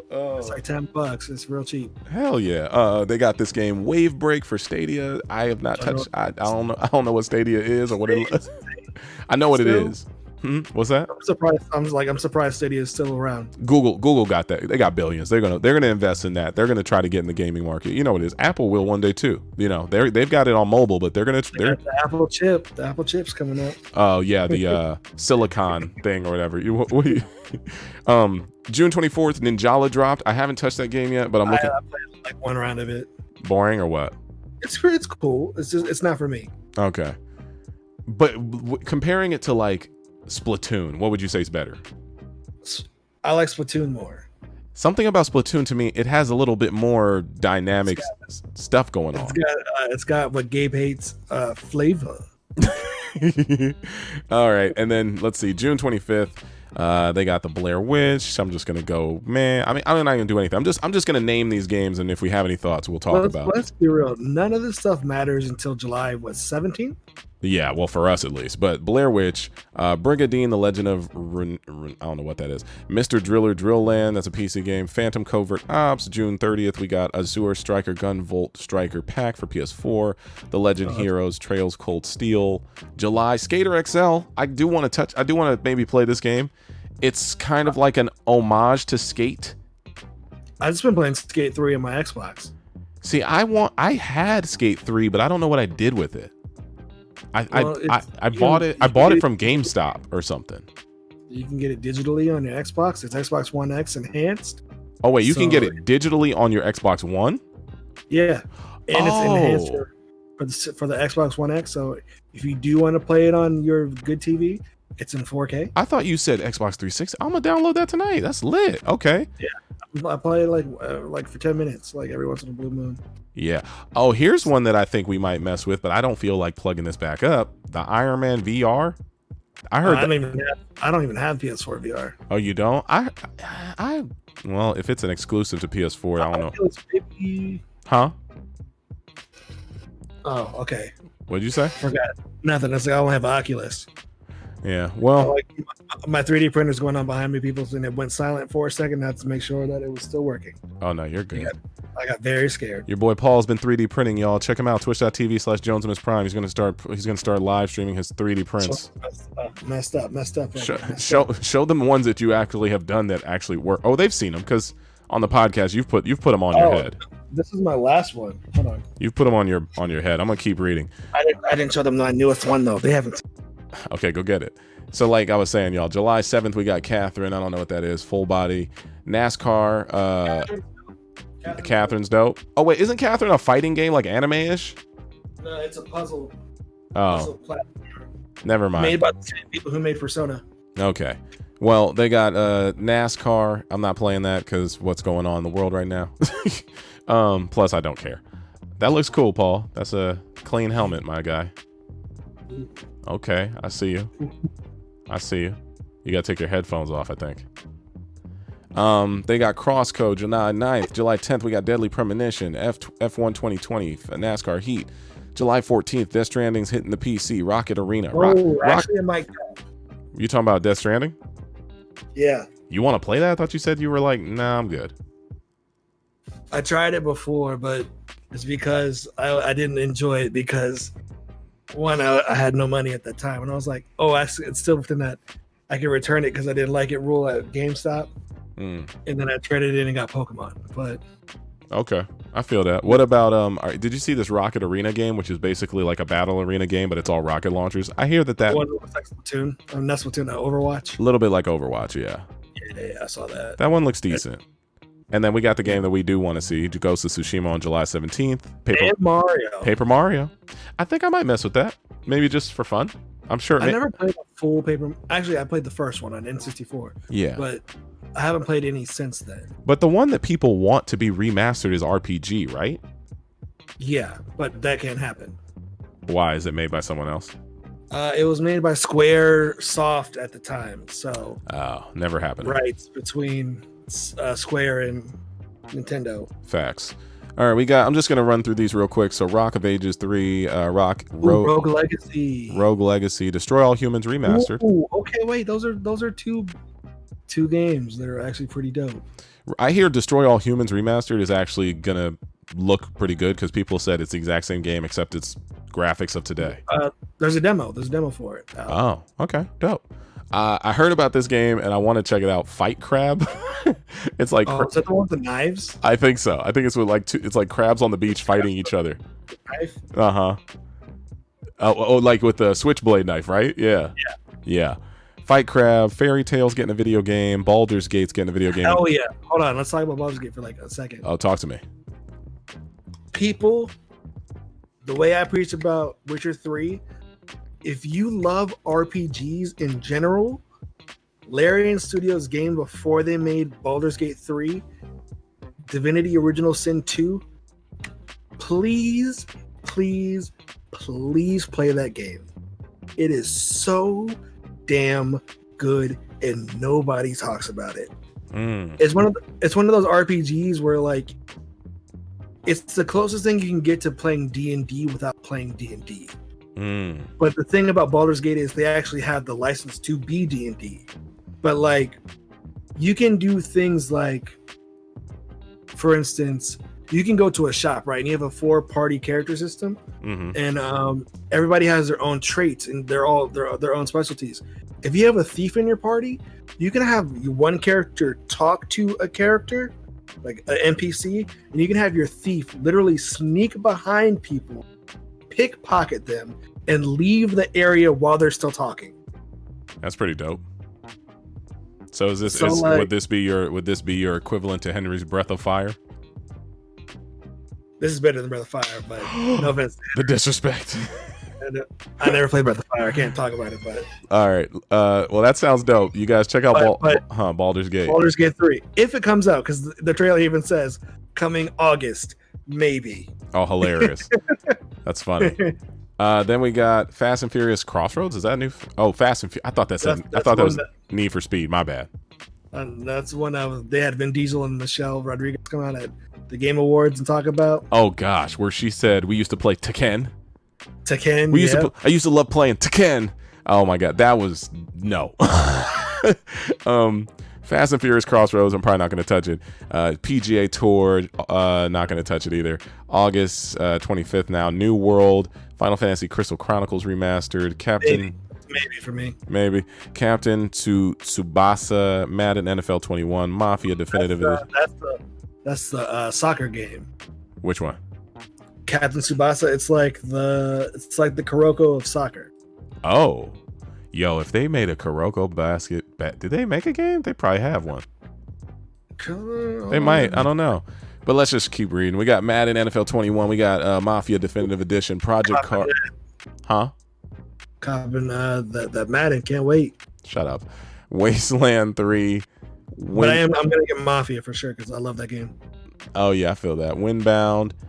September, Ari and the Secret of the Seasons. Crusader Kings 3. Iron Harvest. Marvel's Avengers that we saw September 4th.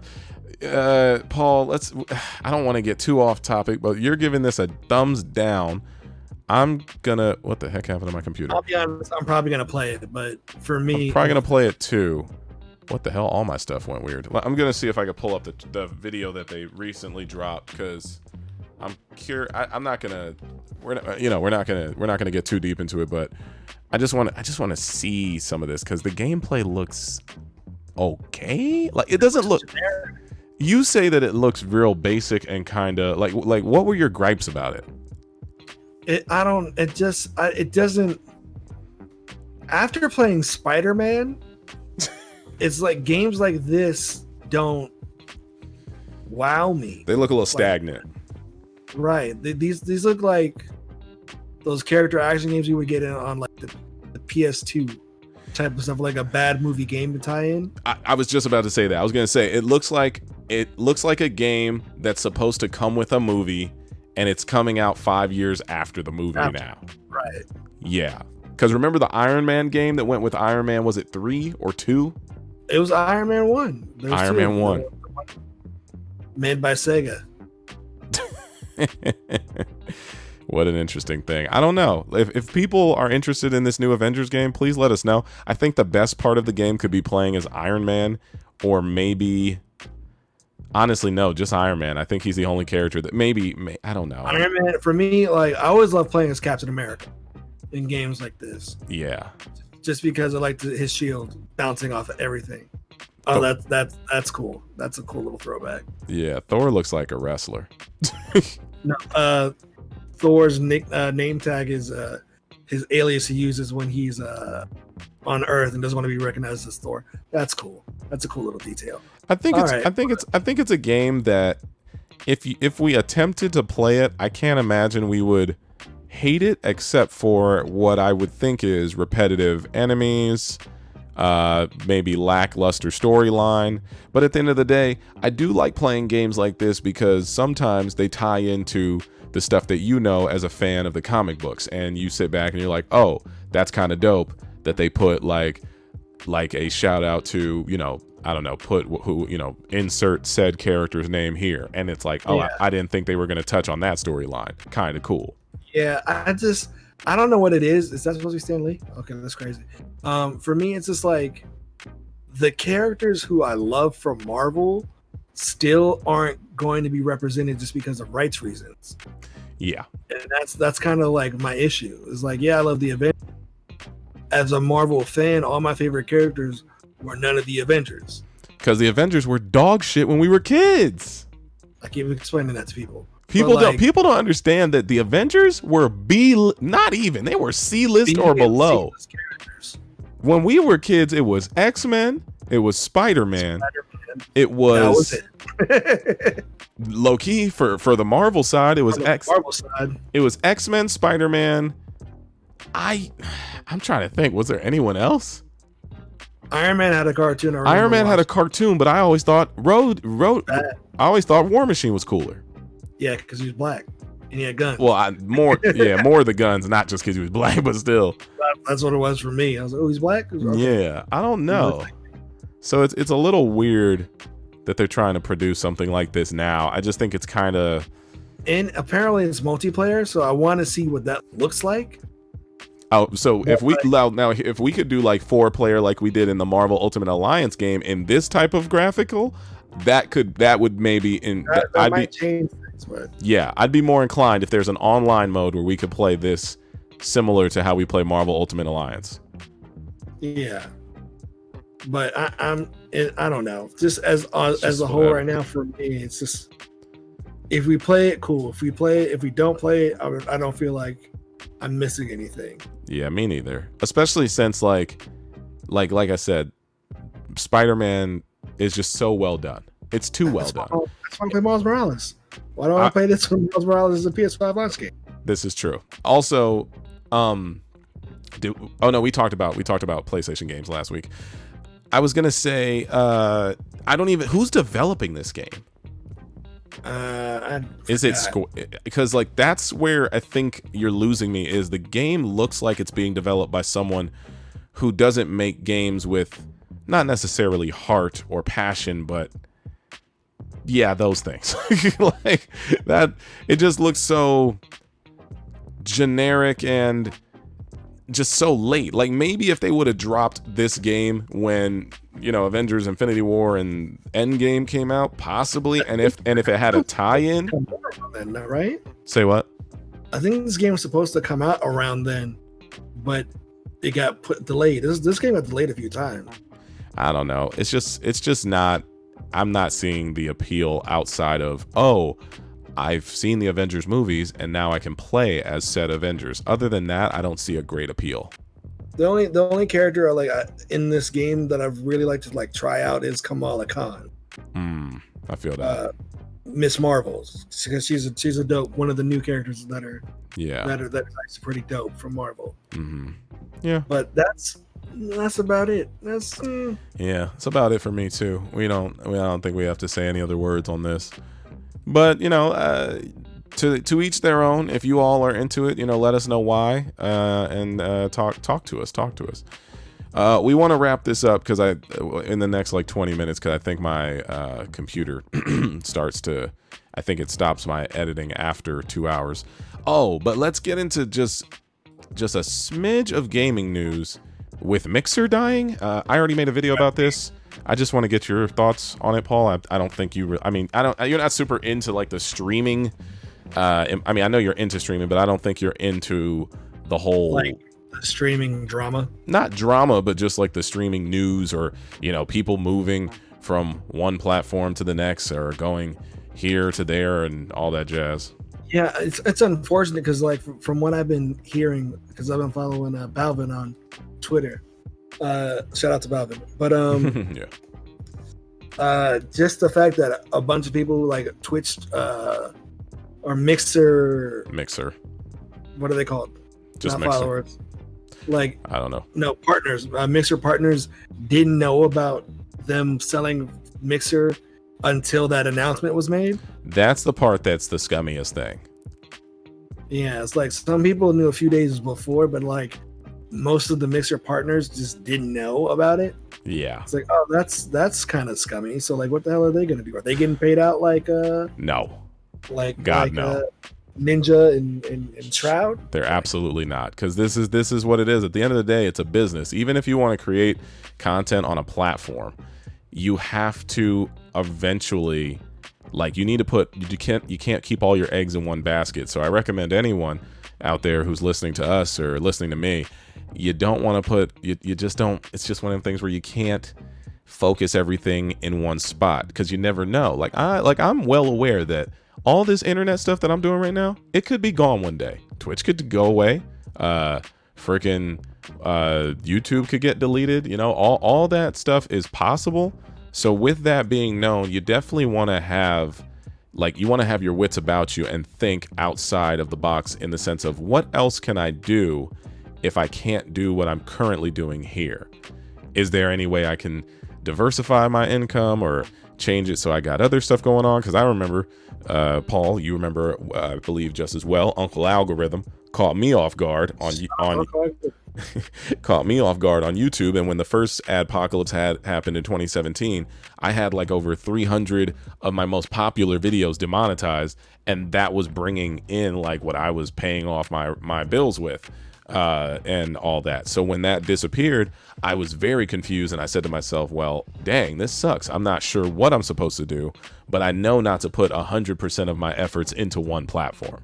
So I would just say to anyone who's listening, if you're a Mixer partner turned into a Twitch streamer or a Facebook gaming content creator, just, you know, even if you're going to a new platform, don't put 100% of your time into it. Split up your time. Try to maybe learn a skill while you're working on building up that fan base, and see if you can take it with you to other places. Because that's the worst part about this, is it is so hard to start from zero on the internet, in my opinion. Like, to start from scratch anywhere is a nightmare. So I just feel bad for all these people. But I already went into like detail with this. I did like a 47-minute video that was way too long, because I was breaking it down as I was watching it. And Paul, I don't think you know this part, but right before they announced this, not a content person, but someone who worked for Mixer in the last few years made a statement about the racial discrepancies that they had received when they worked under certain people at Mixer, talking about the like basically a partner manager, like let's say it was like a partner manager for Mixer, was saying they said I'm the master, and these channels, these people who are under my guidance are my slaves. And yeah, that's what they said to this person, and to this black person, by the way. It's a black dude that they said it to. And it was a lady who said that. And he said, yo, you can't say that. That's not cool. And she was like, no, that's a good analogy. And he's like, no, lady, that's a fucking stupid analogy. What are you doing? So, you know, it's just one of those things where it seems like not that the whole platform was toxic, but there were people who worked up high. And that's usually entertainment business, is you on the bottom or the middle or the top, and there's still people above you who don't give a crap about you. Trust me. Oh yeah.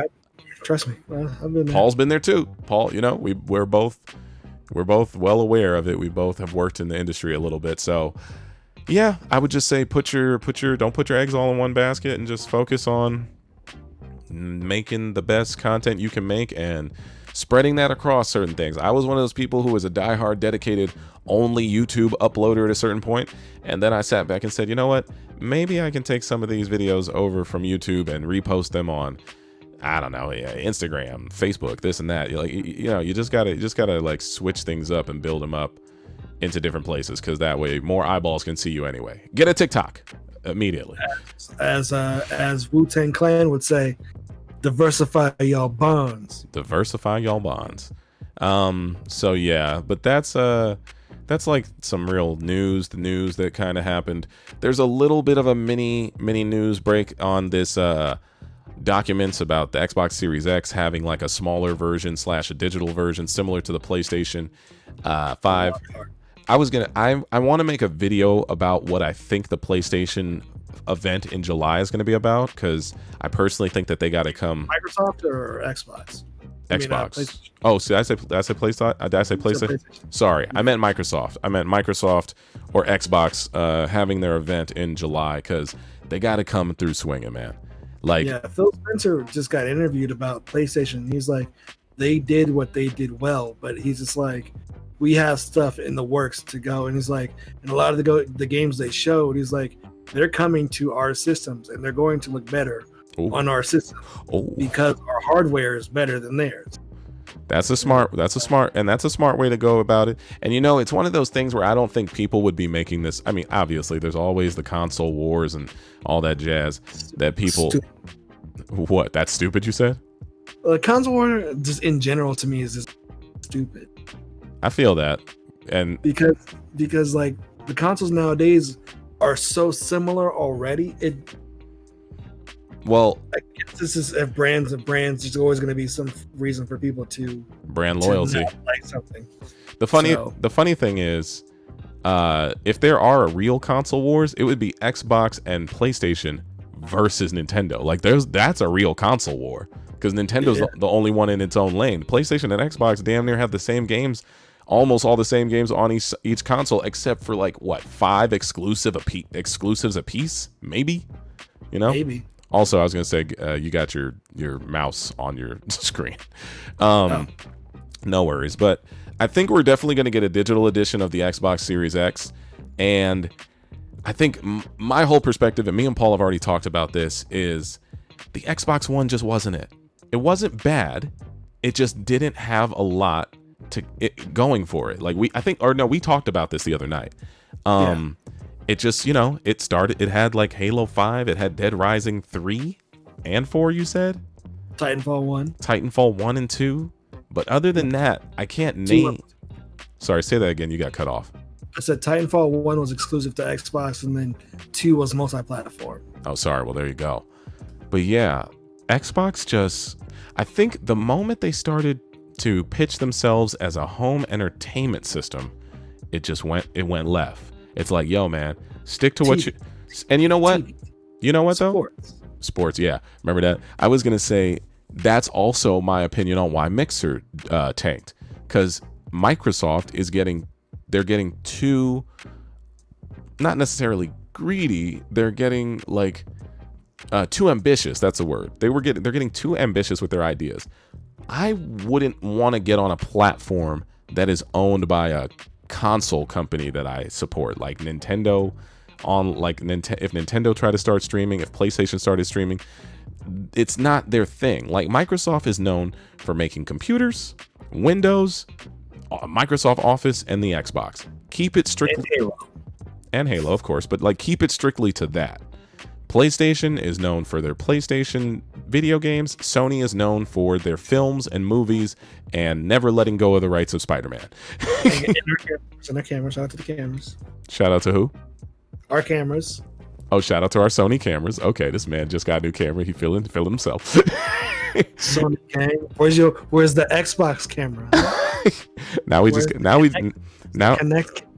we just got to upgrade your microphone and everything will be hunky dory. Next week, baby. Next week. That's all we need. We need to get this man a good microphone so he doesn't sound like he's in a tinfoil wrap shawarma.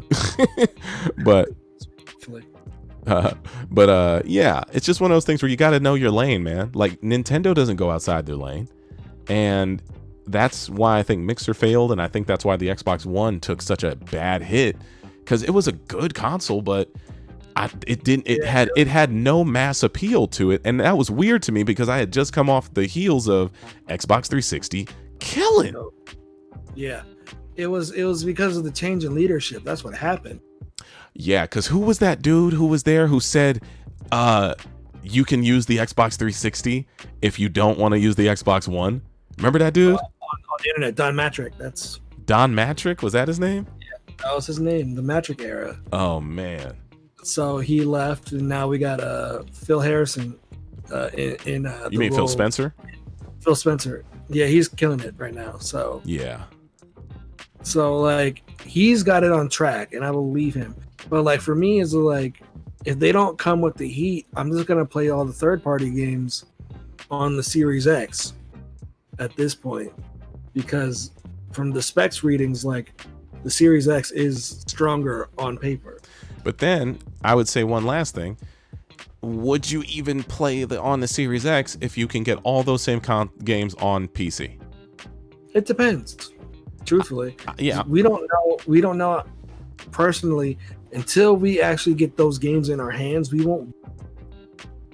What the difference is like if there's really like not that much of a difference between the Series X and my current PC, maybe I'd just be inclined to play it on my Xbox. Yeah, we'll see. We'll see. But until then, it's all hyperbole. Oh, okay.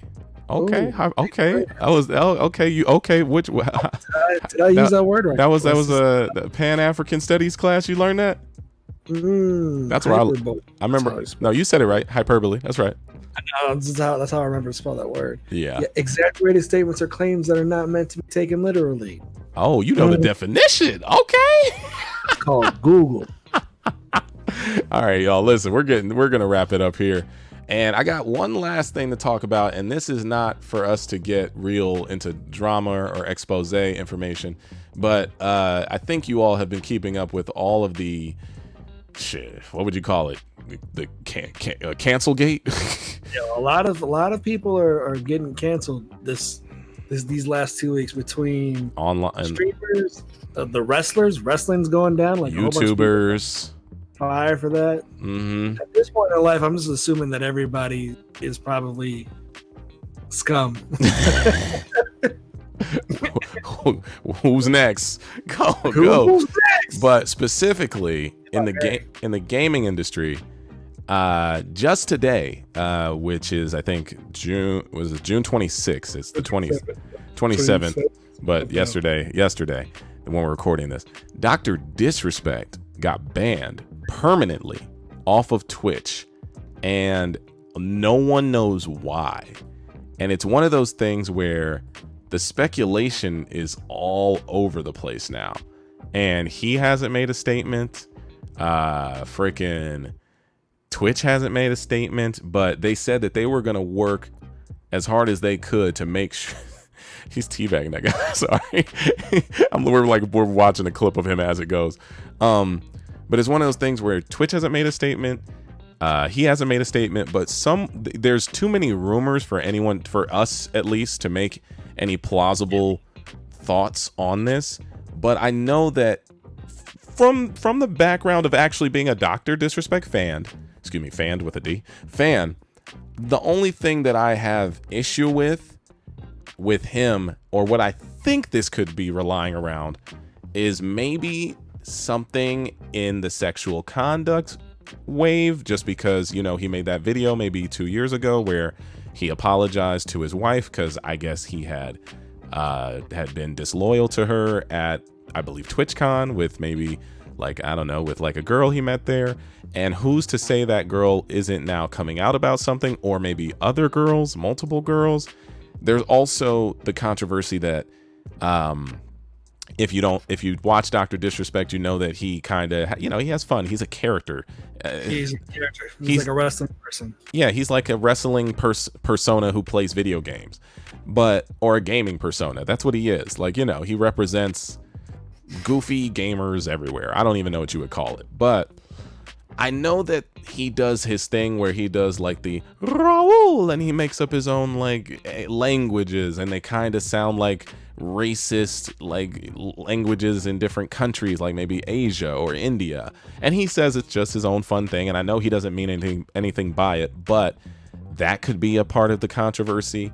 And last but not least, because I had read it on Kotaku, and I remember watching a clip of it, Dr. Disrespect kind of alluded to making, not necessarily rumors, but giving bad takes on the whole coronavirus thing, with the 5G being the culprit for it, and making masks. I don't even know if he made masks a big deal, but he kind of, to his very large audience, was saying things that you wouldn't want to put the wrong information out there.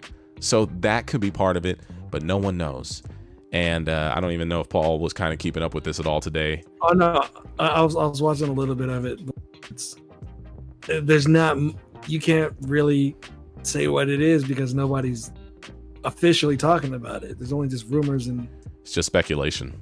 speculations at the moment, as the news would call it, a developing story. Yeah, but also the main thing was just to get, like, because I don't even know who put out the original tweet that said he was permanently banned, but it was confirmed. But then it just became hot fire across gaming news outlets, and even like ESPN Esports reported on it, or Bleacher Report Gaming, and all these other companies, Kotaku, I think like Wall Street Journal talks about gaming. All of these companies are so interested in the business of esports and gaming because it makes so much money nowadays, which me and Paul knew about 20 years ago. But we knew how cool it was that then, and now it's just huge now. But I would just say I would like to hope that it's not something so heinous that I have to stop becoming like a supporter of him, but you never know. Probably is. I'm just yeah. At this point, I just assume that everybody's done some heinous thing in life, and we're all scum, and it is what it is. We're only human, and everyone makes mistakes, and I hope that his mistake is something that he can hopefully walk back or redeem himself for. But I think that's where we're going to wrap it up, everyone. That was a great episode. I hope you all enjoyed it. You know what to do. Check us out. Continue supporting. If you enjoyed this, leave a comment. Hit the like button because it really does help the algorithm push this podcast up. And go follow us on whatever podcast platform that you enjoy, and leave a review. Also, check out Paul. All of his links will be in the description below. Mine will be as well. And with that, I think we'll wrap it up. Paul, any last words? Be good. Enjoy your time. Stay healthy. Wash your hands. Be good. All that stuff he said. And The Last of Us 2 is a great game. Shout out to Ellie. And like we said, we'll try to do a Last of Us review as soon as I finish the game, which hopefully will be, I don't know, maybe in the next 3 days. We'll see how soon I can get that done. With that being said, though, we're out of here. Thank you all so much. Catch you on the next one. Bye. You got to say something for the audio portion, Paul. You know that they can't. Oh, goodbye, people. Oh, my God. Sweet dreams. Oh, my God. We got to get him a new mic. Bye, y'all.